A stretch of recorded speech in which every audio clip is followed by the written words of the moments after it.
Third point is objects clause. Objects यानी उद्देश्य। Object clause यानी इसमें कंपनी के ऑब्जेक्टिव्स लिखे रहते हैं, प्राइमरी ऑब्जेक्टिव और उनके सपोर्ट के लिए और कौन से ऑब्जेक्टिव होंगे, सेकेंडरी ऑब्जेक्टिव भी इसमें लिखे रहते हैं। कंपनी का जो भी ऑब्जेक्टिव है वो लीगल होना चाहिए। इसमें कंपनी का क्या स्कोप रहेगा, यानी कंपनी का कार्यक्षेत्र क्या रहेगा, कंपनी की लिमिटेशंस क्या रहेंगी, ये सब लिखा हुआ रहता है। It is the most important clause of the memorandum of association. ये एक मोस्ट इम्पॉर्टेंट क्लॉज है मेमोरेंडम ऑफ एसोसिएशन का।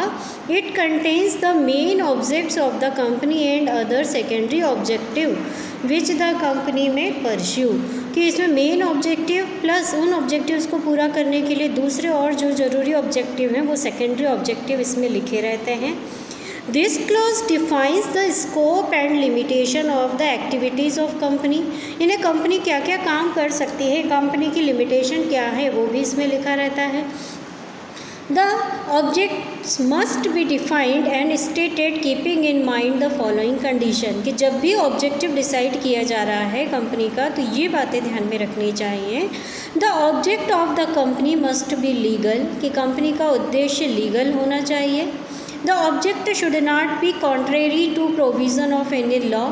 कि किसी भी कानून या कानून के किसी प्रोविज़न को अपोजिट या उसके अगेंस्ट आप कंपनी का ऑब्जेक्ट नहीं रख सकते। The object must not be immoral. अनैतिक नहीं होना चाहिए। लाइबिलिटी क्लॉज, फोर्थ पॉइंट है liability. The clause defines the liability of the members of the company. इस क्लॉज में कंपनी के मेंबर्स की क्या लाइबिलिटी होगी ये लिखा रहता है। In case of company limited by share the liability of the member is limited to the extent of unpaid amount of their share capital. इसमें लाइबिलिटी अगर ऐसा लिखा रहता है कि कंपनी में शेयर होल्डर की या मेंबर की लाइबिलिटी उनके शेयर तक है, कि liability must be the limited by share, means company में शेयर होल्डर ने जितने रुपए के शेयर खरीदे हैं उतने रुपए तक ही उनकी लाइबिलिटी है, उनसे ज़्यादा पैसा कभी नहीं मांगा जाएगा। For example, if a person is having 1000 share of face value of ₹10 each. यानी 10 रुपये वाले 1000 शेयर किसी व्यक्ति ने खरीदे हैं, 7 रुपीज़ पर शेयर उस पर वो दे चुका है, अभी कितने बाकी हैं, 3 रुपये। तो 10 में से 7 रुपये दे चुका है, हर शेयर पे 3 रुपये बाकी हैं, तो 1000 शेयर पे 3 रुपये के हिसाब से अनपेड अमाउंट उसका 3000 रुपये है। मीन्स मैक्सिमम शेयर होल्डर से सिर्फ 3000 मांगे जा सकते हैं, उससे ज़्यादा नहीं मांगे जा सकते। नेक्स्ट है capital clause. Memorandum of association में कंपनी ने अपनी जितनी ऑथोराइज्ड कैपिटल शो की है, कभी भी कंपनी उससे ज़्यादा कैपिटल कलेक्ट नहीं करेगी, ना ही किसी समय पर उससे ज़्यादा ऑथोराइज्ड कैपिटल कंपनी रखेगी। This clause specifies the amount of share capital which company is to be registered. Company ने रजिस्टर्ड करते टाइम जितनी कैपिटल शो की है उतनी ही कंपनी को रखना पड़ेगी। The capital which a company is registered is called registered और authorized और nominal capital। रजिस्ट्रेशन करते टाइम कंपनी ने अपनी जितनी कैपिटल शो की है, कंपनी की वो कैपिटल नॉमिनल या रजिस्टर्ड या ऑथोराइज्ड कैपिटल कहलाती है। A company can issue only that number of share which are authorized by its memorandum। यानी कंपनी सिर्फ वही शेयर इशू कर सकती है जो कि मेमोरेंडम ऑफ एसोसिएशन में ऑथोराइज्ड हैं। नेक्स्ट पॉइंट एसोसिएशन या सब्सक्रिप्शन क्लॉज।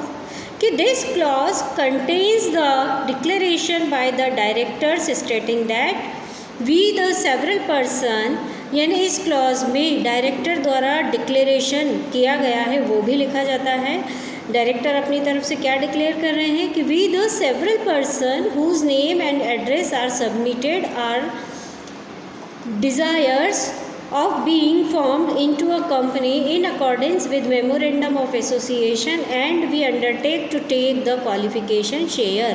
ये डायरेक्टर्स का डिक्लेरेशन होता है कि कंपनी स्टार्ट होते टाइम हम सब लोग जिसने यहाँ पर साइन किए हैं, हम कंपनी के फॉर्मेशन में एज ए डायरेक्टर अपॉइंट हुए हैं, हमारे नाम पते ये हैं, हम एक ज़रूरी नेसेसरी कैपिटल कलेक्ट करने के लिए, नेसेसरी शेयर खरीदने के लिए भी तैयार हैं। The declaration must be signed by all the directors of the company, और ये डिक्लेरेशन पे सभी डायरेक्टर्स को अपने साइन करना पड़ते हैं। ये सारी बातें जो अभी मैंने आपको पॉइंट बाय पॉइंट समझाई, ये मेमोरेंडम ऑफ एसोसिएशन के पॉइंट्स हैं। नेक्स्ट पॉइंट है आर्टिकल ऑफ एसोसिएशन। ये भी कंपनी का एक बहुत ज़रूरी डॉक्यूमेंट होता है। Article of association contains rules and regulation regarding the management of A companies internal affairs. Article of association में रूल्स और रेगुलेशन रहते हैं, कंपनी के क्या रूल रेगुलेशन होंगे, मैनेजमेंट कैसे काम करेगा, कंपनी के अंदरूनी मामले कैसे सुलझाए जाएंगे, ये सब चीज़ें आर्टिकल ऑफ एसोसिएशन में रहती हैं। It defines the power, duties and right of managers. इसमें मैनेजर्स के क्या अधिकार होंगे, उनकी क्या पावर, ड्यूटीज़ और राइट्स होंगे, ये सब लिखा रहता है। Officers and the board of directors, सभी के मैनेजर्स के, बोर्ड ऑफ डायरेक्टर्स के, ऑफिसर्स के, सभी के पावर, उनकी ड्यूटीज़, उनके राइट्स, सब कुछ इसमें लिखा होता है। Generally all the companies prepare their own article of association, कि सभी कंपनी को अधिकार होता है कि वो अपना खुद का आर्टिकल ऑफ एसोसिएशन खुद तैयार करें। In case companies do not want to prepare their own article of association, then they can select any one article of association given in table F of the companies act, कि अगर कोई company अपना खुद का article of association खुद नहीं बनाती है तो कंपनीज एक्ट में टेबल F में जितने आर्टिकल दिए हुए हैं उनमें से वो किसी को अपना सकती है। In table F of companies act 1909 model sets of article of association are given. Table F में, कंपनीज एक्ट टेबल F में बहुत सारे आर्टिकल ऑफ एसोसिएशन के मॉडल सेट दिए हुए हैं। Companies can select any one from these 99 sets. Company इन 99 में से कोई सा भी एक सेट अपने हिसाब से चुन सकती है। The article of association must be signed by all the directors of the company. जिस मेमोरेंडम ऑफ एसोसिएशन पर जितने डायरेक्टर्स ने साइन किया है, आर्टिकल ऑफ एसोसिएशन पर भी उनको साइन करना होता है। It must be duly attested by any 2 witnessed. ये 2 विटनेस के द्वारा अटेस्टेड किया हुआ होना चाहिए। Article of association is also known as bylaws of company और doctrine of indoor management। Memorandum of association doctrine of outdoor management है, article of association doctrine of indoor management है। The contents of the articles are divided into paragraphs and paragraphs are numbered. जो articles हैं वो paragraph में divide होता है। The main content of article of association are, article of association में क्या क्या बातें रहती हैं। The amount of share capital and different classes of share, कि टोटल शेयर कैपिटल कितनी है और शेयर कितने टाइप के हैं। Right of each type of shareholder, हर तरह के शेयर होल्डर के क्या अधिकार हैं। Procedure for making allotment of share, कि शेयर का अलॉटमेंट कैसे किया जाएगा उसका procedure. Procedure for issuing share certificates, share certificate कैसे इशू किया जाएगा उसका procedure. Procedure for transfer of share, share को कैसे ट्रांसफ़र किया जाएगा उसका क्या प्रोसीजर रहेगा।